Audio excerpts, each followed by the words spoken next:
Welcome to CodeSoap EdTech. So I've got many queries asking how to access the standard data files provided by Weka. So in this session we'll be covering that.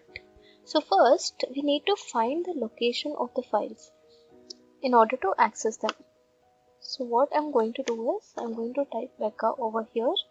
So right click on this and you can click on open file location. Right, so in file location you'll get this Weka 3.8.6. So if you hover over it, you can see program files Weka 3.8.6, right? If you're not able to hover over it, you can just right click on it again and click on properties. So in the properties, you can directly see it is C program files Weka 3.8.6. This is our file path.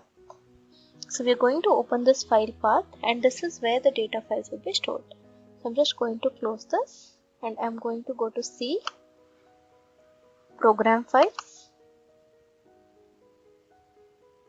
You can see Weka 3.8.6. So if you have stored it in the default location as C, as shown in the previous video, you'll find your files over here. If you have installed in any other custom location, you can get that custom file location in case you have forgotten using this particular method. And once you have opened the Weka 3.8.6 folder, you can click on data over here.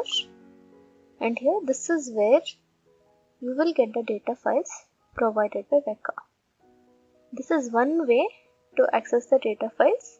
If you're going to click on any of the data files, say I'm going to open this.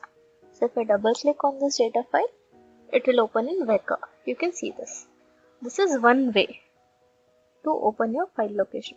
Now that we know the file location, you can also open the files inside the Weka software. So all you have to do is, I'll open Weka again for a clear understanding. So you can just open your Weka and here you have to click on your Explorer. So once your Explorer is opening, in the preprocess you can see open file. Click on open file and here you have to search for that location. So as we know, we have seen the path to be in C, program files, Weka and data. Right, you'll get your datasets over here, but sometimes Weka will not be able to load this file in this particular window. In that case, you can use the first method. So that's it. That is how you open a data file or access the standard data files provided by Weka. And now that the file is open, you can perform various operations on this. So that's it.